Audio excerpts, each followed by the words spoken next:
एक बतख ने बताया, चाहे कलेजा निकाल कर दे देना, ये 3 लोग कभी आपके नहीं हो सकते। ये हमेशा धोखा देते हैं। प्रिय दर्शकों, ये वीडियो आपके जीवन में बहुत ही बड़ा रोल निभाएगी। प्रिय दर्शकों, आपका समय नष्ट न करते हुए कथा को आरंभ करते हैं। जनकपुरी के विशाल साम्राज्य में राजा भानु प्रताप का शासन था। उनका किला गंगा नदी के तट पर स्थित था और उनके न्याय, पराक्रम और करुणा की दूर दूर तक प्रशंसा की जाती थी। उनकी रानी मीना सुंदरता और बुद्धिमत्ता की प्रतिमूर्ति थी।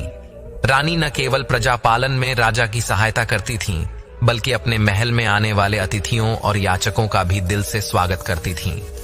जनकपुरी की गलियों में एक साधारण आदमी रामदीन रहता था। वह एक गरीब तेली था जिसका काम तेल निकालकर बेचने का था। उसकी रोजी रोटी बड़ी मुश्किल से चलती थी, लेकिन वह ईमानदार और परिश्रमी था। उसका एक सपना था कि एक दिन वह अपनी बेटी की शादी किसी अच्छे घर में करेगा और सम्मानित जीवन जिएगा। रामदीन का पड़ोसी था श्यामू, जो एक शराबी था। श्यामू का जीवन व्यर्थ और लापरवाह था। वह दिन रात शराब के नशे में रहता और किसी तरह की जिम्मेदारी लेने से कतराता था। उसकी हालत देखकर रामदीन अक्सर उसे समझाने की कोशिश करता। श्यामू भैया, ये शराब का नशा तुम्हें कहीं का नहीं छोड़ेगा, संभल जाओ।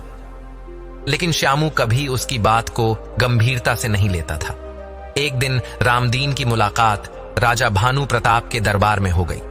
दरबार में कई बड़े बड़े मामले चल रहे थे, लेकिन रामदीन अपने छोटे से मामले के लिए भी न्याय मांगने की हिम्मत कर चुका था। उसने राजा से कहा, महाराज, मेरी छोटी सी जमीन पर वेश्याओं का डेरा है।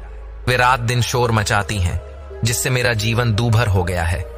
मैं आपसे निवेदन करता हूं कि मेरी मदद करें। राजा भानु प्रताप ने इस बात को गंभीरता से लिया। उन्होंने अपने मंत्री से कहा, इसकी शिकायत का पूरा सच पता लगाया जाए। जनकपुरी में अगर कोई कानून तोड़े तो वह चाहे जो भी हो, उसे बख्शा नहीं जाएगा। रामदीन की झोपड़ी गंगा नदी के किनारे स्थित थी। एक दिन वह अपनी बेटी के साथ गंगा किनारे बैठा था। तभी वहां की वेश्याओं का मुखिया उससे मिलने आया। उसका नाम था वश्या। उसने रामदीन से कहा, हमारा धंधा हमारी मजबूरी है। हमें इस दुनिया ने इस हाल में डाल दिया। हम चाहते हैं कि हमारी भी कोई इज्जत हो, लेकिन समाज हमें मौका नहीं देता। रामदीन इस बात से प्रभावित हुआ। उसने महसूस किया कि वेश्याओं के जीवन का दर्द भी कम नहीं है, लेकिन फिर भी वह अपने परिवार की सुरक्षा के लिए चिंतित था।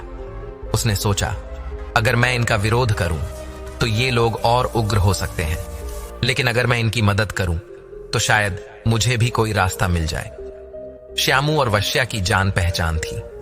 दोनों ही जीवन से हार चुके इंसान थे, लेकिन धीरे धीरे उनमें दोस्ती हो गई।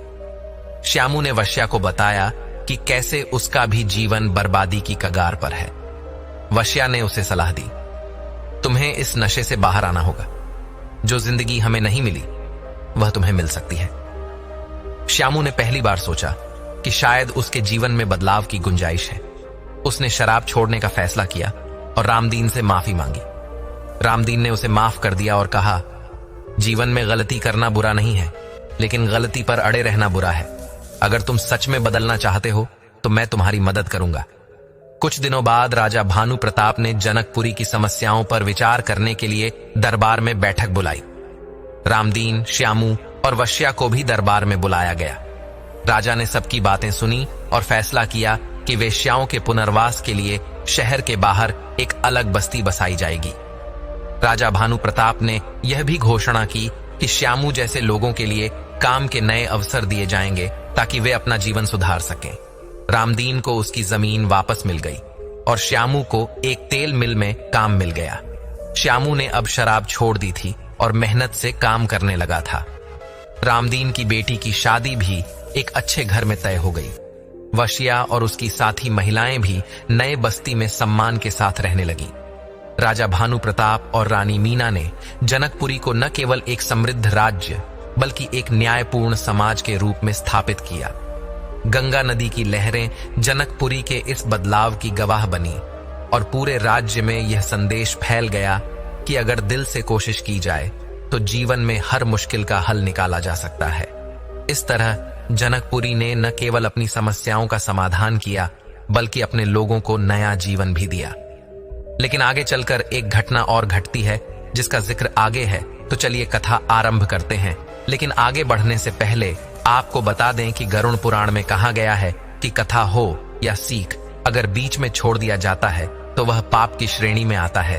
तो आपसे निवेदन है कि वीडियो को अंत तक पूरा देखिए, और अगर आप एक सनातनी हैं तो वीडियो को लाइक करके चैनल को सब्सक्राइब जरूर कर लें। तो चलिए कथा शुरू करते हैं। बहुत समय पहले की बात है। एक नगर में एक अत्यंत संपन्न और धर्मपरायण किसान रहता था। उस किसान के घर में ईश्वर की कृपा से 2 जुड़वां संतानों का जन्म हुआ, एक पुत्र और एक पुत्री। किसान ने पुत्र का नाम श्याम और पुत्री का नाम चित्रा रखा। समय बीतने के साथ दोनों संतानें युवा हो गईं और विवाह योग्य आयु को प्राप्त हो गईं। अब किसान को उनके विवाह की चिंता सताने लगी। एक दिन किसान किसी कार्यवश एक निकट के नगर में गया। वहां उसकी भेंट एक धर्मनिष्ठ व्यापारी से हुई। व्यापारी के सदाचारी पुत्र को देखकर किसान का मन प्रसन्न हो गया और उसने विचार किया कि यह पुत्र मेरी बेटी चित्रा के लिए उपयुक्त वर हो सकता है। घर लौटकर किसान ने यह बात अपनी पत्नी को बताई और फिर विधिपूर्वक चित्रा का विवाह उस व्यापारी के पुत्र से कर दिया। किसान ने पूरे मन से यथाशक्ति अपनी बेटी के विवाह में कोई कमी नहीं छोड़ी। चित्रा अपने पिता के आशीर्वाद के साथ विदा होकर अपने ससुराल चली गई। अब किसान अपने पुत्र श्याम के विवाह के विषय में चिंतित होने लगा। उसने सोचा, मेरी बेटी तो अपने ससुराल में सुखी हो गई है, अब मुझे श्याम का विवाह करके अपने कर्तव्यों से मुक्त होना चाहिए ताकि शेष जीवन पत्नी और बहू के साथ शांति से व्यतीत कर सकूं। लेकिन हे नारद मुनि, भगवान शिव कहते हैं, ईश्वर की लीला बड़ी रहस्यमयी है। मनुष्य को यह झात नहीं कि कब ईश्वर किसी को धन संपत्ति से संपन्न कर दें और कब किसी के जीवन में दरिद्रता का द्वार खोल दें। उसी प्रकार एक दिन उस धनवान किसान पर भी विपत्ति आ पड़ी। वह एक गंभीर बीमारी से पीड़ित हो गया। उसका पुत्र श्याम बहुत ही धर्मपरायण और उदार हृदय का व्यक्ति था। अपने पिता की दयनीय स्थिति देखकर वह अत्यंत दुखी हो गया और उसने श्रेष्ठ वैद्यों से उपचार करवाने का प्रयास किया। पिता के लिए सर्वोत्तम औषधियों की व्यवस्था की, लेकिन कोई भी उपचार सफल नहीं हो रहा था। धीरे धीरे पिता की चिकित्सा में किसान की सारी संपत्ति समाप्त हो गई। अब श्याम और उसका परिवार निर्धन हो गया। अत्यधिक प्रयासों के बावजूद किसान की बीमारी में कोई सुधार नहीं हुआ। एक दिन किसान ने अपने पुत्र श्याम को अपने पास बुलाया और कहा, पुत्र, जब कोई कार्य मनुष्य के सामर्थ्य से परे हो जाए और उसके लिए कोई समाधान न मिले, तब उसे भगवान की शरण में छोड़ देना चाहिए। अब तू मेरी चिंता छोड़ और अपने भविष्य के विषय में सोचना आरंभ कर। मेरा यह शरीर तो एक दिन इस संसार को छोड़कर चला ही जाएगा। हे पुत्र, मैंने अपना जीवन संतोषपूर्वक जिया है और ईश्वर का आभार मानता हूं कि उन्होंने मुझे तुम्हारे जैसा योग्य पुत्र प्रदान किया। अब मेरी यात्रा पूर्ण होने वाली है, लेकिन तुम्हारे सामने पूरा जीवन पड़ा है। इसलिए हे पुत्र, मेरी चिंता त्यागो और अपना विवाह कर लो, ताकि तुम अपने जीवन की नई शुरुआत कर सको और अपनी गृहस्थी को धर्म और प्रेम से संवार सको। इस जीवन में हर प्राणी की आकांक्षाएं और कर्तव्य ईश्वर की लीला का ही भाग होते हैं। एक गरीब किसान श्याम, जो अपने पिता की अंतिम इच्छा पूरी करने का व्रत लेता है, हमें प्रेम और समर्पण का उदाहरण प्रस्तुत करता है। श्याम के वृद्ध पिता ने एक दिन कहा, पुत्र, मैं अपने जीते जी तेरी बहू को देखना चाहता हूं और तुझे सुखी देखना चाहता हूं। बस मेरी यही अंतिम इच्छा है। पिता के ये शब्द सुनकर श्याम गहरे विचार में डूब गया। उसके पास अब कोई साधन शेष नहीं था, क्योंकि पिता के इलाज में उसकी सारी जमा पूंजी समाप्त हो चुकी थी। फिर भी श्याम ने विनम्रता से उत्तर दिया, हे पिताजी, यदि मेरी शादी से आपको प्रसन्नता मिलेगी तो जैसा आपको उचित लगे वैसा ही कीजिए। श्याम के पिता ने अपने पुत्र का विवाह एक गरीब घर की धर्मपरायण कन्या से करवा दिया। श्याम की पत्नी दिव्यानी अत्यंत संस्कारी और सहनशील थी। वह अपना पराया भेद न जानती थी और हर स्थिति में पति का साथ देती थी। कुछ समय पश्चात श्याम के पिता का देहांत हो गया। श्याम ने अपने पिता का अंतिम संस्कार पूरे विधि विधान से संपन्न किया। पिता की चिकित्सा और अंतिम संस्कार में शेष बची हुई सारी पूंजी भी समाप्त हो गई। अब श्याम और दिव्यानी को अत्यंत कठिन परिस्थितियों का सामना करना पड़ा। वे दोनों गांव के बाहर एक झोपड़ी बनाकर रहने लगे। श्याम दिन रात परिश्रम करके दूसरों के खेतों में मजदूरी करने लगा ताकि जीवनयापन कर सके। इधर जब श्याम की बहन चित्रा, जिसका विवाह एक धनी व्यापारी के घर में हुआ था, को पिता के निधन और भाई की दयनीय स्थिति का पता चला तो उसका मन बदल गया। धन संपत्ति के अभाव में चित्रा ने अपने भाई से दूरी बना ली। भोलेनाथ कहते हैं, हे नारद, कलयुग में मनुष्य अक्सर धन के लोभ में अपनों से विमुख हो जाता है। चित्रा को अब यह भय सताने लगा कि यदि उसका गरीब भाई ससुराल में आया तो लोग उसका उपहास करेंगे और उसकी प्रतिष्ठा पर आंच आएगी। इस भय से उसने अपने भाई से संबंध तोड़ लिया। वह न पिता की 13वीं पर आई, न भाई का हालचाल लिया और न ही उसे कभी अपने घर बुलाया। जब श्याम को बहन चित्रा के इस व्यवहार का पता चला तो उसका हृदय दुख से भर गया, लेकिन उसने ईश्वर की लीला मानकर इस परिस्थिति को स्वीकार कर लिया और फिर कभी बहन के ससुराल नहीं गया। इधर चित्रा अपने ससुराल में ऐश्वर्यपूर्ण जीवन जी रही थी, जबकि श्याम अपनी पत्नी के साथ झोपड़ी में कठिन परिश्रम से अपना जीवन गुजार रहा था। समय बीतते बीतते वर्षों गुजर गए। श्याम और दिव्यानी को एक पुत्र रत्न की प्राप्ति हुई, जो कब 15 वर्ष का हो गया उन्हें पता ही नहीं चला। इधर चित्रा के भी बच्चे बड़े हो चुके थे। एक दिन चित्रा के पुत्र का विवाह तय हुआ, लेकिन उसने श्याम को आमंत्रण नहीं भेजा। जब श्याम को अपनी बहन के पुत्र के विवाह का समाचार मिला तो वह प्रसन्नता से भर उठा। वह भागते हुए अपनी पत्नी दिव्यानी के पास गया और बोला, हे प्रिय, मेरी बहन के पुत्र का विवाह तय हो गया है, हमें अवश्य वहां चलना चाहिए। दिव्यानी, जो प्रेम और अपनत्व से भरी हुई थी, यह समाचार सुनकर अत्यंत प्रसन्न हुई और बोली, हे स्वामी, यह तो बहुत ही शुभ समाचार है, हमें अवश्य अपनी ननद के घर चलना चाहिए। भोलेनाथ कहते हैं, हे देवर्षि नारद, मनुष्य का जीवन संबंधों की मिठास और कर्तव्यों की कसौटी पर आधारित होता है। देखो, इस कथा में श्याम और चित्रा के बीच का संबंध कैसी कठिनाइयों से गुजरता है, लेकिन प्रेम की डोर कभी टूटती नहीं। जब श्याम को अपनी बहन चित्रा के पुत्र के विवाह का समाचार मिला तो वह प्रसन्न होकर पत्नी दिव्यानी से बोला, हे प्रिय, मेरी प्यारी बहन के बेटे का विवाह तय हो गया है, चलो हम भी उसमें सम्मिलित हों और उसे आशीर्वाद दें। दिव्यानी ने कहा, हे स्वामी, यह तो बहुत शुभ समाचार है, परंतु पहले यह बताओ, क्या हमारी ननद ने हमें विवाह का निमंत्रण भेजा है? श्याम कुछ पल चुप रहा और फिर बोला, प्रिय, निमंत्रण तो नहीं आया, लेकिन हमें खबर मिली है। क्या यह आवश्यक है कि हम अपने भांजे की शादी में जाने के लिए निमंत्रण का इंतजार करें? वह भी तो हमारी ही बहन का बेटा है। दिव्यानी ने गंभीरता से उत्तर दिया, हे स्वामी, आपकी बात सही है, लेकिन बिना निमंत्रण के जाना उचित नहीं है। आप जाएं, लेकिन मुझे माफ कीजिए, मैं बिना न्योते के वहां नहीं जाऊंगी। श्याम ने अपनी पत्नी को समझाते हुए कहा, प्रिय, हो सकता है व्यस्तता के कारण वे हमें निमंत्रण भेजना भूल गए हों, या फिर ऐसा भी हो सकता है कि निमंत्रण भेजा गया हो लेकिन हम तक न पहुंचा हो। हमें इस बात पर विचार नहीं करना चाहिए। चलो, हमारे बेटे को भी तैयार कर लो और मेरे साथ चलो। दिव्यानी ने अपने पति को शांत स्वर में कहा, यदि आप जाना चाहते हैं तो जाइए, लेकिन मैं बिना निमंत्रण के नहीं जाऊंगी। श्याम ने दुखी मन से कहा, ठीक है प्रिय, यदि तुम्हारी यही इच्छा है तो मैं अकेला ही चला जाऊंगा। अगर मैं अपनी बहन के ससुराल नहीं गया तो लोग कहेंगे कि खर्चा बचाने के लिए मैं नहीं आया। श्याम अब पूरी विनम्रता और समर्पण के भाव से यात्रा की तैयारी करता है। उसके पास इतने भी पैसे नहीं थे कि अच्छे वस्त्र या उपहार खरीद सके, इसलिए उसने एक मित्र से उधार लेकर अपनी बहन और बहनोई के लिए कपड़े खरीदे। सुबह होते ही श्याम पैदल यात्रा पर निकल पड़ा और शाम होते होते वह चित्रा के ससुराल पहुंचा। थका हारा श्याम दरवाजे के पास खड़ा होकर बहन के दर्शन की प्रतीक्षा करने लगा। उसी समय चित्रा की जेठानी ने श्याम को देखा और पहचान लिया। वह तुरंत चित्रा के पास जाकर बोली, बहन चित्रा, तुम्हारा भाई द्वार पर खड़ा है। चित्रा ने चिंतित होकर पूछा, दीदी, क्या तुमने देखा कि मेरा भाई किस स्थिति में आया है? और उसने कैसे कपड़े पहने हैं?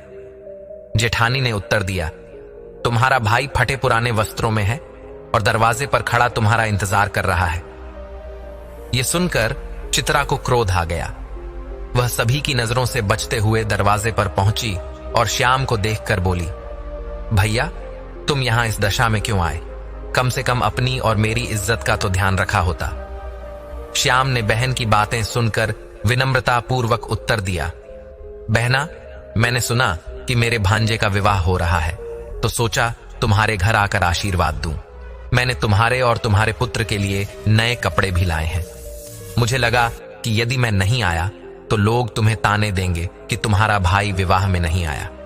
इसी कारण चाहे जैसे भी हो मैं तुम्हारे पास आया हूं। चित्रा ने दुखी होकर कहा, भैया इस तरह बगैर न्योते के और फटे वस्त्रों में आना उचित नहीं था। यह मेरे लिए लज्जा की बात है। तुम्हें कम से कम मेरी प्रतिष्ठा का तो ध्यान रखना चाहिए था। हे देवर्षि नारद, भगवान भोलेनाथ कहते हैं, देखो यह कथा जीवन में प्रेम, त्याग और ईश्वर पर अडिग विश्वास का महत्व दर्शाती है। संसार की उपेक्षा और कठिनाइयों में भी भक्तों का विश्वास कभी टूटता नहीं। यही विश्वास अंततः उन्हें ईश्वर की कृपा का पात्र बनाता है। जब चित्रा ने अपने भाई श्याम से कटु शब्द कहे, तुम्हारी तो कोई इज्जत नहीं, पर कम से कम मेरी प्रतिष्ठा का तो ध्यान रखा होता। मेरा विवाह एक ऊंचे कुल में हुआ है, ऐसे फटे हाल वस्त्रों में तुम्हें यहां नहीं आना चाहिए था। तब श्याम का हृदय छलनी हो गया। यह सुनकर वह अपनी बहन के चरणों में गिरकर कहने लगा, हे बहन, मुझे क्षमा कर दो। मेरा उद्देश्य तुम्हारी प्रतिष्ठा को ठेस पहुंचाना नहीं था। मैं तो तुम्हें ताने सुनने से बचाने के लिए आया हूं और तुम्हारे लिए प्रेम पूर्वक ये वस्त्र भी लाया हूं। यदि मुझे पहले ही यह मालूम होता कि मेरे आने से तुम्हें इतनी पीड़ा होगी तो मैं कभी यहां नहीं आता। चित्रा ने अपने क्रोध को काबू में रखते हुए कहा, अब तुम आ ही गए हो तो मेरी एक बात ध्यान से सुन लो। शादी के समारोह के दौरान तुम इस कमरे से बाहर मत निकलना। मैं नहीं चाहती कि कोई तुम्हें देखकर यह कहे कि चित्रा का भाई भिखारी है। जब भोजन तैयार हो जाएगा तो मैं तुम्हें थाली इसी कमरे में दे दूंगी और तुम पीछे के दरवाजे से चुपचाप अपने गांव लौट जाना। श्याम ने सिर झुकाकर कहा, ठीक है बहन, जैसा तुम कहती हो वैसा ही करूंगा, परंतु मेरी एक विनती है। मैं तुम्हारे और जीजा जी के लिए जो वस्त्र लाया हूं, कृपया उन्हें रख लो। मैंने इन्हें बड़े प्रेम से तुम्हारे लिए लाया है। चित्रा ने कपड़े ले लिए और कमरे से बाहर निकलते हुए बाहर से दरवाजे की कुंडी लगा दी ताकि श्याम बाहर ना आ सके। भोलेनाथ कहते हैं, हे नारद, श्याम कमरे में बैठा अपनी बहन के लौटने का इंतजार कर रहा था, यह सोचते हुए कि आज उसे बहन के घर का स्वादिष्ट भोजन मिलेगा। लेकिन उसे क्या पता था कि उसकी बहन उसे भूल चुकी थी। व्यस्तता में खोई वह भाई के लिए भोजन लाना भूल गई। इस तरह 2 दिन बीत गए और श्याम भूख प्यास से तड़पने लगा। वह कमजोर होकर बेहोश होने की कगार पर था, परंतु अपनी पत्नी और बच्चों की चिंता उसे व्याकुल कर रही थी। वह सोचता रहा, यदि मैं यहां मर गया तो मेरी पत्नी और बच्चे कैसे जीवित रहेंगे। इसी बीच चित्रा की जेठानी किसी काम से उस कमरे के पास से गुजरी। जब उसने दरवाजे से पीटने की आवाज सुनी तो चौंक कर दरवाजा खोला। श्याम को अंदर देखकर उसने पूछा, भाई तुम इस कमरे में कैसे बंद हो गए? श्याम ने अपनी बहन की प्रतिष्ठा बचाने के लिए कहा, दीदी मैं आराम कर रहा था, किसी ने गलती से कुंडी लगा दी और मैं अंदर बंद हो गया। यदि आप न आती तो मैं आज भूख प्यास से मर जाता। भगवान भोलेनाथ कहते हैं, श्याम ने बिना शिकायत के सब कुछ सहा ताकि उसकी बहन की प्रतिष्ठा बनी रहे। ऐसा त्याग वही कर सकता है जिसके हृदय में सच्चा प्रेम और करुणा हो। 3 दिन का भूखा प्यासा श्याम चुपचाप पीछे के दरवाजे से निकलकर अपने गांव की ओर चल पड़ा। यात्रा के दौरान उसकी हालत और बिगड़ती गई। कमजोरी के कारण वह लड़खड़ाने लगा और अंततः बेहोश होकर गिरने ही वाला था कि तभी वहां एक वृद्धा प्रकट हुई। उसने श्याम को गिरने से पहले थाम लिया और अपनी गोद में सुला दिया। जब कुछ समय बाद श्याम को होश आया तो उसने अपने आप को उस वृद्धा की गोद में पाया। वह तत्काल उठ खड़ा हुआ और बोला, हे मां, आप कौन हैं जिन्होंने मेरी प्राण रक्षा की? भोलेनाथ मुस्कुराते हुए कहते हैं, हे नारद, वह वृद्धा कोई साधारण स्त्री नहीं बल्कि स्वयं देवी मां थी। श्याम की पत्नी दिव्यानी रोज श्रद्धापूर्वक उनकी पूजा किया करती थी। उसी भक्ति से प्रसन्न होकर देवी मां ने स्वयं प्रकट होकर श्याम की रक्षा की। देवी मां ने श्याम को आशीर्वाद देते हुए कहा, वत्स, चिंता मत करो, तुम्हारी कठिनाइयों का अंत अब निकट है। तुम्हारी पत्नी की भक्ति और तुम्हारा प्रेम ईश्वर के लिए अत्यंत प्रिय है। याद रखो, जो प्रेम और समर्पण से जीवन जीते हैं, उनके जीवन में चाहे कैसी भी कठिनाई आए, ईश्वर सदा उनकी रक्षा करते हैं। भोलेनाथ कहते हैं, हे देवर्षि नारद, देखो, यह कथा ईश्वर की कृपा, प्रेम और धैर्य की महिमा को प्रकट करती है। जीवन में चाहे कैसी भी कठिनाई क्यों ना हो, सच्चे प्रेम और भक्ति से अंततः ईश्वर अपने भक्त की रक्षा अवश्य करते हैं। जब श्याम गिरने ही वाला था, उसी समय देवी मां प्रकट होकर उसे संभाल लेती हैं और उसके सिर को अपनी गोद में रखकर सुला देती हैं। जब श्याम को होश आया तो उसने वृद्धा का धन्यवाद किया और अपने गांव जाने के लिए निकलने लगा। तभी वह वृद्धा बोली, बेटा, तुम कहां से आ रहे हो और कहां जा रहे हो? श्याम ने नम्रता से उत्तर दिया, हे मां, मैं अपनी बहन के घर से आ रहा हूं। मेरे भांजे की शादी थी, इसलिए वहां गया था। अब मैं अपने गांव लौट रहा हूं। वृद्धा ने करुणा भरे स्वर में पूछा, तो फिर पुत्र, तुम खाली हाथ क्यों जा रहे हो? क्या तुम्हारी बहन ने तुम्हारी पत्नी और बच्चों के लिए कुछ नहीं दिया? यह प्रश्न सुनकर श्याम की आंखों से आंसू छलक पड़े। उसने कहा, हे मां, मेरी बहन ने मुझे न केवल निरादर किया बल्कि कमरे में बंद कर दिया। मैं उसे बदनाम नहीं करना चाहता था, लेकिन आपको सच बताना आवश्यक लगा। देवी मां ने श्याम को सांत्वना देते हुए कहा, वत्स, चिंता मत करो, जो हुआ उसे भुला दो। यहां पास ही मेरा एक बगीचा है जहां अनेक प्रकार के फल लगे हैं। तुम वहां जाकर कुछ फल खा लो ताकि 3 दिन की भूख मिट सके। साथ ही कुछ फल अपनी पत्नी और बच्चों के लिए भी ले जाना। जब वे पूछें कि बहन के घर से क्या लाए हो, तो कह देना कि ये फल तुम्हारी बहन ने भेजे हैं। इस तरह तुम अपनी प्रतिष्ठा भी बनाए रखोगे और परिवार को खुश रख पाओगे। श्याम ने देवी मां की बातों का आदर पूर्वक पालन किया और बगीचे में पहुंचकर फलों को तोड़ा। पेट भरकर उसने कुछ फल अपने थैले में भी रख लिए। फिर देवी मां से आशीर्वाद लेकर वह अपने गांव की ओर चल पड़ा। भोलेनाथ कहते हैं, हे नारद, यह कोई साधारण वृद्धा नहीं, स्वयं देवी मां थीं, जो श्याम की पत्नी दिव्यानी की भक्ति से प्रसन्न होकर उसकी सहायता के लिए आईं। जब श्याम अपने घर पहुंचा तो उसके बच्चे और पत्नी दौड़कर उसके पास आए और पूछने लगे, बुआ के घर से क्या लेकर आए हो?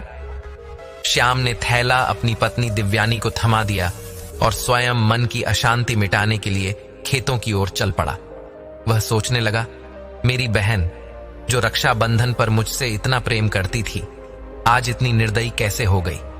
क्या केवल गरीबी ने हमारे रिश्ते को बदल दिया? इधर जब दिव्यानी ने थैला खोला तो आश्चर्यचकित रह गई। थैले में साधारण फल नहीं बल्कि सोने चांदी से बने फल थे। अनार के भीतर से हीरे मोती चमक रहे थे। यह दृश्य देखकर दिव्यानी हर्ष से भर उठी और भागते हुए अपने पति के पास खेतों में पहुंची। वह बोली, हे स्वामी, तुमने कहा था कि ये फल बहन के घर से लाए हो, लेकिन ये साधारण फल नहीं है। अनार के भीतर से हीरे निकले हैं। यह चमत्कार कैसे हुआ? श्याम को यह सुनकर आश्चर्य हुआ। उसने सोचा, शायद वह बूढ़ी औरत वास्तव में कोई साधारण स्त्री नहीं थी। भोलेनाथ मुस्कुराते हुए कहते हैं, हे नारद, वह वृद्धा साक्षात देवी मां का रूप थी, जो श्याम की भक्ति और निस्वार्थ प्रेम को देखकर उसे आशीर्वाद देने आई थी। जीवन में जो लोग प्रेम, धैर्य और भक्ति से अपना धर्म निभाते हैं, उनके जीवन में अंततः ईश्वर की कृपा प्रकट होती है। भोलेनाथ कहते हैं, हे देवर्षि नारद, देखो, प्रेम, धैर्य और क्षमा का पथ अपनाने वाले भक्त को अंततः ईश्वर की कृपा अवश्य प्राप्त होती है। यह कथा श्याम की सहनशीलता, उसकी क्षमा और देवी मां के आशीर्वाद की महिमा को प्रकट करती है।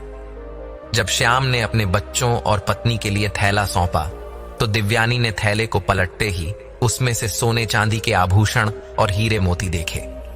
वह आश्चर्यचकित होकर बोली, हे प्रिय, हमारी ननंद ने तो सचमुच हमारा भाग्य बदल दिया। उसने हमें फलों में छुपाकर इतने बहुमूल्य आभूषण भेजे हैं। श्याम यह समझ गया कि रास्ते में जो वृद्धा उसे मिली थी वह कोई साधारण स्त्री नहीं थी, बल्कि स्वयं देवी मां का अवतार थी। उसने मन ही मन देवी मां का धन्यवाद किया और इस चमत्कार का रहस्य पत्नी से छुपा लिया, ताकि वह बहन चित्रा के प्रति मन में कोई द्वेष न रखे। समय बीतने के साथ श्याम अब पहले से भी अधिक धनी हो गया। उसने अपनी पत्नी और बच्चों के लिए एक भव्य महल बनवाया, जहां राजा महाराजाओं जैसी शान शौकत थी। पहले जो लोग श्याम की ओर देखना भी पसंद नहीं करते थे, वे अब उसके मान सम्मान में बढ़ चढ़कर हिस्सा लेने लगे। एक दिन दिव्यानी ने कहा, हे स्वामी, सावन का महीना आने वाला है। इस पावन महीने में सभी स्त्रियां अपने मायके जाती हैं। तुम भी अपनी बहन को हमारे घर बुला लाओ, ताकि वह इस महल को देख सके और मैं भी उससे मिल सकूं। दिव्यानी का हृदय ननंद के प्रति प्रेम और कृतज्ञता से भरा था। उसे विश्वास था कि उनके जीवन में जो सुख और समृद्धि आई है वह चित्रा के आशीर्वाद के कारण ही संभव हुआ है। श्याम ने पत्नी की बात मान ली और अपनी बहन चित्रा को बुलाने के लिए फिर से उसके ससुराल की ओर चल दिया। इस बार श्याम राजा महाराजाओं की पोशाक में सजी धजी रथ पर सवार होकर पहुंचा। जब चित्रा की जेठानी ने श्याम को भव्य पोशाक और रथ में आते देखा तो वह दौड़ी दौड़ी चित्रा के पास गई और बोली, चित्रा बहन, तेरा भाई फिर से आया है, लेकिन इस बार वह किसी भिखारी की तरह नहीं, बल्कि राजा महाराजा की तरह दिख रहा है। उसके आगे पीछे सैनिक चल रहे हैं और एक सुंदर सजी हुई रथ गाड़ी द्वार पर खड़ी है। चित्रा को यकीन नहीं हुआ। वह सोचने लगी, कल तक जो भाई मेरे दरवाजे पर फटेहाल खड़ा था वह अचानक राजा महाराजा कैसे बन गया। सच्चाई जानने के लिए वह छुपकर भाई को देखने लगी। जैसे ही चित्रा ने अपने भाई को राजा जैसी पोशाक में देखा, वह आश्चर्यचकित रह गई। उसे समझ नहीं आ रहा था कि उसका भाई जो कल तक भिखारी था अब इतना समृद्ध कैसे हो गया। चित्रा तुरंत आरती का थाल सजाकर अपने भाई की आरती उतारने के लिए दौड़ी। उसने श्याम से कहा, भैया, मुझे माफ कर दो। मैंने तुम्हारे साथ अन्याय किया और तुम्हें कष्ट दिया। मुझे नहीं पता था कि ईश्वर का न्याय इतना तेजी से होगा। श्याम ने मुस्कुराते हुए कहा, बहन, तुमसे गलती हुई, लेकिन मैंने तुम्हें पहले ही क्षमा कर दिया था। बुरे वक्त में जो होता है उसे भूल जाना ही सही है। अब तुम मेरे साथ चलो, तुम्हारी भाभी ने तुम्हें बुलाने के लिए भेजा है। चित्रा खुशी खुशी अपने भाई के साथ चलने के लिए तैयार हो गई। वह सजे हुए रथ पर बैठकर अपने मायके पहुंची। महल की भव्यता और श्याम की समृद्धि को देखकर चित्रा दंग रह गई। उसे विश्वास ही नहीं हुआ कि उसका भाई अब इतना धनवान हो चुका है। महल में पहुंचते ही दिव्यानी ने ननंद की खूब सेवा की और 7 दिनों तक उसे अपनी पलकों पर बिठाकर रखा। दिव्यानी के मन में यह दृढ़ विश्वास था कि यह सारी समृद्धि उसकी ननंद के आशीर्वाद से मिली है। श्याम ने कभी अपनी पत्नी को यह नहीं बताया कि यह समृद्धि देवी मां के आशीर्वाद से मिली है। वह नहीं चाहता था कि उसकी पत्नी अपनी ननंद से कोई द्वेष रखे। वह जानता था कि यदि बहन ने उससे कठोर व्यवहार नहीं किया होता तो उसे देवी मां का आशीर्वाद नहीं मिलता। भगवान भोलेनाथ कहते हैं, हे देवर्षि नारद, यह कथा प्रेम, क्षमा और जीवन में अहंकार से मुक्ति का अद्भुत उदाहरण है। समय के साथ चाहे रिश्तों में दरार आ भी जाए, लेकिन प्रेम और ईश्वर की कृपा सब कुछ ठीक कर देती है। जब श्याम की बहन चित्रा अपने ससुराल लौटने को तैयार हुई तो श्याम की पत्नी दिव्यानी ने अपने पति से कहा, हे स्वामी, कल तुम्हारी बहन विदा होकर अपने घर जाएगी। कृपया बाजार जाकर उसके लिए कोई सुंदर उपहार ले आओ, ताकि वह हमसे प्रसन्न होकर जाए। श्याम ने पत्नी की बात मानकर बाजार की ओर प्रस्थान किया। वहां उसने एक मोची की दुकान पर जाकर कहा, हे भाई, मैं अपनी बहन के लिए ऐसी जूती बनवाना चाहता हूं जो चलने पर बोले। क्या तुम इसे बना सकते हो? मोची ने कहा, सेठ जी, मैं ऐसी जूती बना दूंगा, पर इसकी कीमत बहुत अधिक होगी। श्याम ने उत्तर दिया, पैसे की चिंता मत करो, बस ऐसी जूती बना दो जो चलते चलते 8 विशेष बातें कहे। ये वही बातें हैं जो एक वृद्धा ने मुझे जीवन का सत्य समझाते हुए बताई थी। श्याम ने मोची को 8 ज्ञानवर्धक बातें बताते हुए कहा, 1. अज्ञानता और आलस्य मनुष्य को सदा दरिद्र बनाए रखते हैं। 2. जो समय के भरोसे बैठा रहता है वह जीवन में कभी समृद्धि नहीं पाता। 3. परिवर्तन से बचने वाला व्यक्ति सदैव अवनति को प्राप्त करता है। 4. गरीबी से बड़ा कोई अभिशाप नहीं है, इसलिए ज्ञान का अर्जन अनिवार्य है। 5. समय को दोष देने के बजाय कर्मयोग में लगना चाहिए। 6. भाग्य उन्हीं का साथ देता है जो परिश्रम करते हैं। 7. प्रेम और करुणा का भाव सदा बनाए रखो, चाहे सामने वाला कितना ही निर्धन क्यों ना हो। 8. धन और दौलत से रिश्ते नहीं बनते, सच्चा प्रेम और सम्मान ही संबंधों का आधार होते हैं। मोची ने हीरे जवाहरात से जड़ी सोने चांदी की जूतियां बनाई जो इन 8 बातों को बोलती थीं।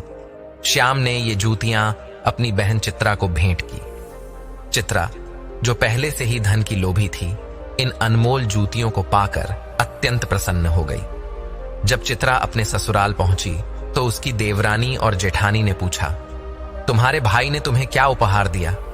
चित्रा ने गर्व से उन जूतियों को दिखाया और पहनकर चलने लगी। जैसे ही वह चली, जूतियां बोलने लगीं। पैसों के बाजार में बदल गई तहजीब, धन दौलत से जुड़े रिश्ते और हुए गरीब। जूतियों की इन बातों को सुनकर चित्रा का सिर शर्म से झुक गया। वह अपने भाई के प्रति किए गए दुर्व्यवहार को याद कर फूट फूट कर रोने लगी। उसकी देवरानी और जेठानी ने उसे समझाया, हे बहन, घमंड का त्याग करो। जो व्यक्ति धन का घमंड करता है, उससे माता लक्ष्मी सदा के लिए दूर हो जाती है। जीवन में प्रेम और विनम्रता का महत्व सबसे बड़ा है। चित्रा का हृदय पिघल गया और उसने निर्णय लिया कि वह आगे से सबसे प्रेम पूर्वक व्यवहार करेगी। उसने अपने भाई को अपमानित करने के लिए मन ही मन क्षमा मांगी। भोलेनाथ कहते हैं, हे नारद, समय के साथ भाई बहन के बीच आई दरार भर गई। श्याम और चित्रा का प्रेम फिर से प्रगाढ़ हो गया। श्याम ने कभी अपनी पत्नी दिव्यानी को यह नहीं बताया कि उसकी समृद्धि देवी मां के आशीर्वाद से हुई थी। वह नहीं चाहता था कि दिव्यानी ननद से कोई द्वेष रखे। उसने सोचा, यदि मेरी बहन ने मुझसे कठोर व्यवहार न किया होता तो मुझे देवी मां का आशीर्वाद भी नहीं मिलता। जीवन की हर घटना में ईश्वर की कोई न कोई योजना अवश्य होती है। भोलेनाथ कहते हैं, यह कथा हमें सिखाती है कि जीवन में प्रेम, करुणा और क्षमा सबसे बड़े गुण हैं। रिश्तों में चाहे कैसी भी कठिनाई क्यों ना आए, प्रेम और समझदारी से हर समस्या का समाधान संभव है। देवर्षि नारद ने प्रसन्न होकर कहा, हे प्रभु, आपकी यह कथा अत्यंत सद्गुण संपन्न है और मुझे इसके अवलोकन का सौभाग्य प्राप्त हुआ। आपकी कृपा से मैं इसे संसार में फैलाऊंगा ताकि लोग इससे प्रेरणा ले सकें। मित्रों, इस कथा का संदेश यही है कि प्रेम, क्षमा और परिश्रम जीवन में सबसे बड़े गुण हैं। अहंकार से सदा बचें और रिश्तों में प्रेम बनाए रखें। जो व्यक्ति सच्चे दिल से प्रेम करता है, उसकी सहायता ईश्वर अवश्य करते हैं। यदि यह कथा आपके हृदय को छू गई हो तो कृपया इसे अपने मित्रों और परिवार के साथ साझा करें। हमारे चैनल को सब्सक्राइब करना न भूलें और इस ज्ञान को फैलाने में सहयोग दें। अंत में धन्यवाद कि आपने इस कथा को पूरा सुना। ईश्वर सदा आपके जीवन को प्रेम और सुख समृद्धि से भरे। मित्रों, यह प्रश्न हम सभी के मन में कभी न कभी उठता है, आखिर क्यों अच्छे लोगों के जीवन में दुख आते हैं? क्या यह ईश्वर की कोई विशेष योजना होती है? इस रहस्य को समझने के लिए मैं आपको एक मार्मिक कथा सुनाता हूं। एक नगर में एक विधवा स्त्री अपनी 3 छोटी बच्चियों के साथ रहती थी। जवानी में ही उसके पति का स्वर्गवास हो गया। अब अपने बच्चों की देखभाल का सारा भार उसी पर आ गया था। समाज की उपेक्षा और आर्थिक तंगी से जूझते हुए भी वह अपने बच्चों को पालने का हर संभव प्रयास करती रही। दिन रात अपने पति की याद में आंसू बहाते हुए वह बीमार रहने लगी। धीरे धीरे उसकी हालत इतनी बिगड़ गई कि अंत समय निकट आ गया। धर्मराज के आदेश पर एक देवदूत उसके प्राण लेने के लिए पृथ्वी पर आया। लेकिन जब वह स्त्री के घर पहुंचा तो उसने देखा कि वह बेहोश पड़ी है और उसकी 3 बच्चियां उससे लिपटी रो रही हैं। सबसे छोटी बच्ची उसकी छाती से लिपटकर अपनी मां को जगाने की कोशिश कर रही थी। इस करुण दृश्य को देखकर देवदूत का हृदय पिघल गया। उसने सोचा, इन बच्चियों का पिता तो पहले ही चला गया। अगर मैं अब इनकी मां को भी ले गया तो ये बेसहारा हो जाएंगी। दयावश उसने स्त्री के प्राण नहीं लिए और खाली हाथ लौट गया। जब देवदूत धर्मराज के पास पहुंचा और घटना सुनाई तो धर्मराज ने कहा, मूर्ख, ईश्वर की योजना में हस्तक्षेप करने का तुम्हें अधिकार नहीं है। हर जीव का समय तय है। तुमने नियमों का उल्लंघन किया है, इसलिए तुम्हें इस पाप का प्रायश्चित करना होगा। तुम्हें पृथ्वी पर मनुष्य का जन्म लेना होगा और 3 बार खिलखिलाकर हंसने के बाद ही तुम्हारा उद्धार होगा।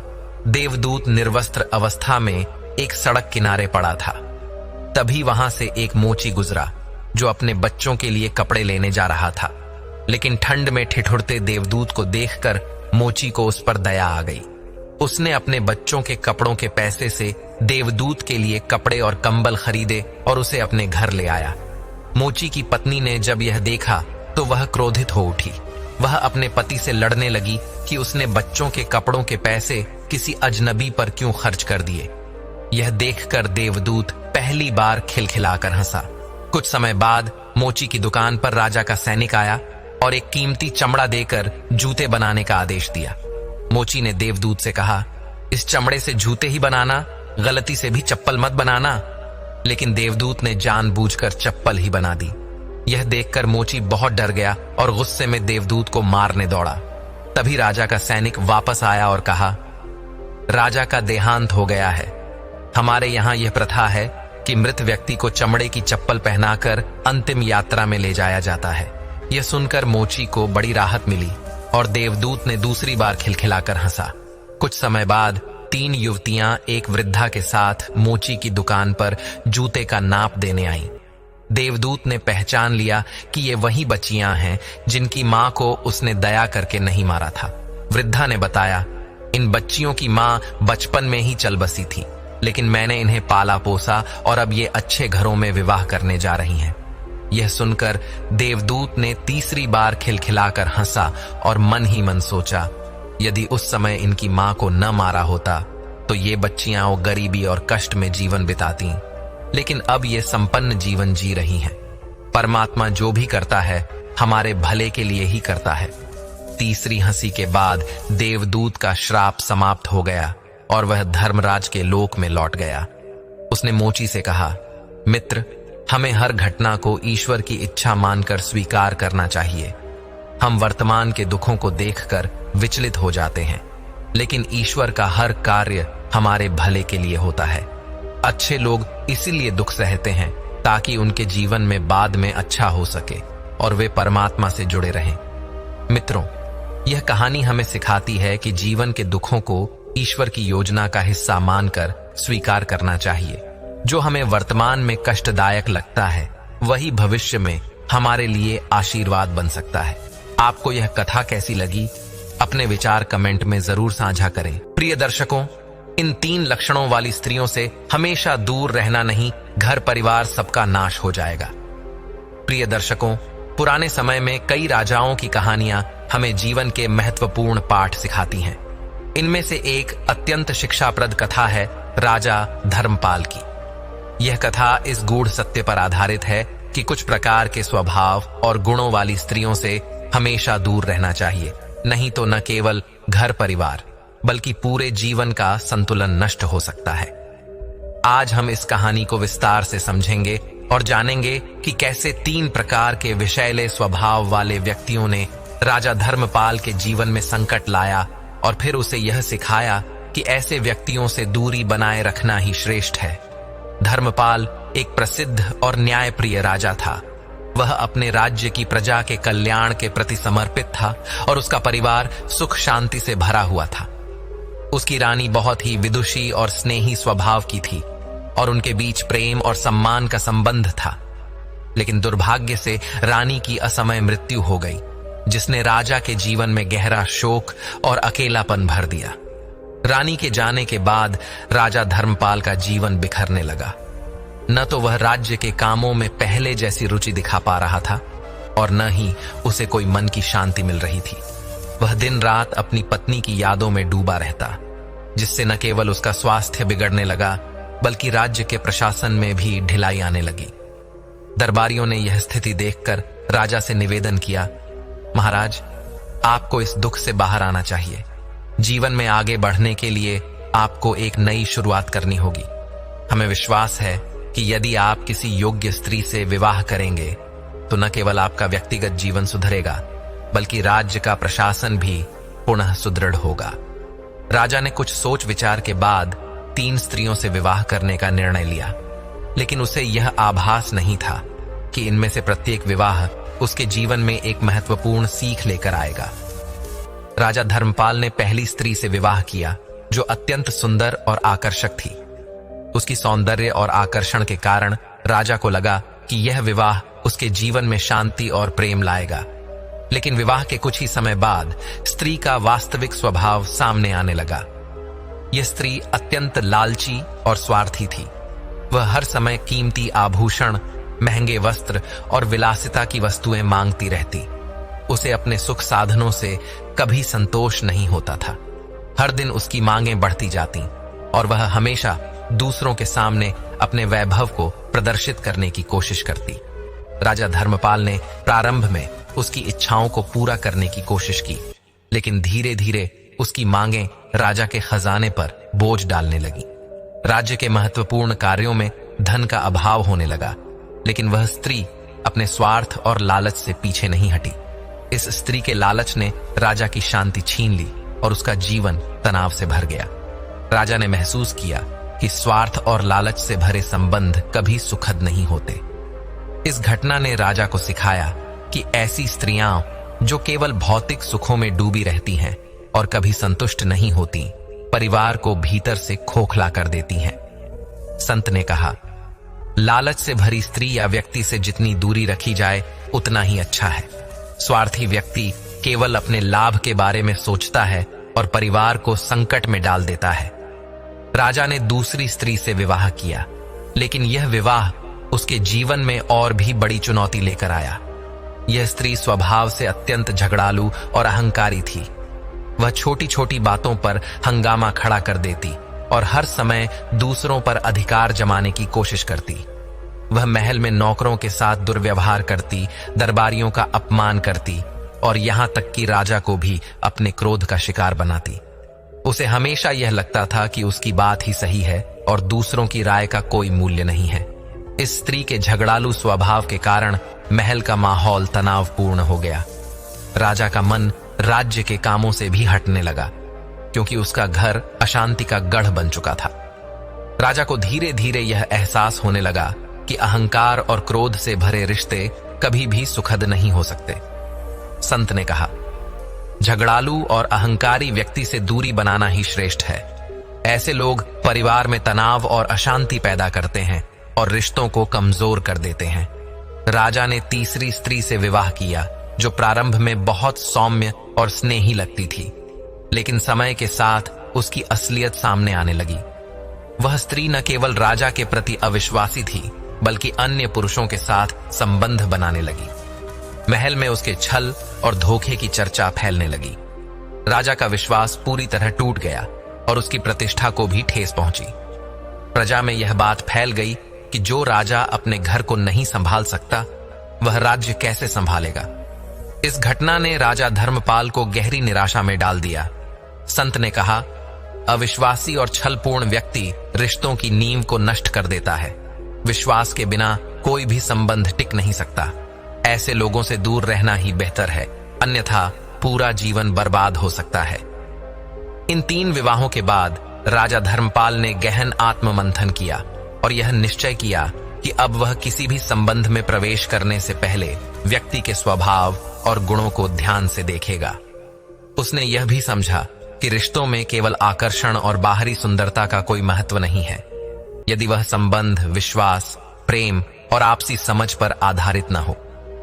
राजा ने अपने जीवन की गलतियों से सीख ली और राज्य के प्रशासन पर ध्यान केंद्रित किया। उसने यह सुनिश्चित किया कि वह स्वयं और उसका राज्य भविष्य में ऐसी गलतियों से बच सके। संत ने इस कहानी के अंत में अपने शिष्यों को संबोधित करते हुए कहा, मनुष्य को अपने जीवन में ऐसे संबंधों से हमेशा बचना चाहिए जिनमें लालच, अहंकार या अविश्वास का वास हो। ये तीनों लक्षण न केवल एक व्यक्ति के जीवन को बर्बाद कर सकते हैं, बल्कि पूरे परिवार और समाज को भी प्रभावित कर सकते हैं। उन्होंने यह भी कहा, रिश्तों में विश्वास, प्रेम और संतोष का होना बहुत जरूरी है। यदि कोई व्यक्ति या संबंध इन मूल्यों से विहीन है तो उससे दूरी बनाना ही बेहतर है। राजा धर्मपाल की यह कहानी हमें सिखाती है कि रिश्तों में केवल आकर्षण और भौतिक सुखों से ज्यादा महत्वपूर्ण चीजें हैं, जैसे विश्वास, प्रेम और समझदारी। लालच, अहंकार और अविश्वास न केवल व्यक्तिगत जीवन को प्रभावित करते हैं, बल्कि पूरे परिवार और समाज को भी संकट में डाल सकते हैं। इसलिए हमें यह समझना चाहिए कि जीवन में अच्छे संबंधों का चयन करना बहुत जरूरी है। रिश्ते केवल दिखावे या बाहरी सुंदरता पर आधारित नहीं होने चाहिए, बल्कि उन्हें प्रेम, विश्वास और सहयोग से सींचा जाना चाहिए। रिश्तों में जो लोग लालच, अहंकार या छल कपट से भरे होते हैं, उनसे हमेशा दूरी बनाए रखना ही बेहतर है। यही जीवन में शांति और समृद्धि का मार्ग है। यह कथा हमें यह समझने में मदद करती है कि सही रिश्तों का चयन जीवन की सबसे बड़ी कला है। आशा है कि इस कहानी से आप जीवन के रिश्तों के बारे में गहरी समझ प्राप्त कर पाए होंगे। प्रिय दर्शकों, आपको ये कहानियां कैसी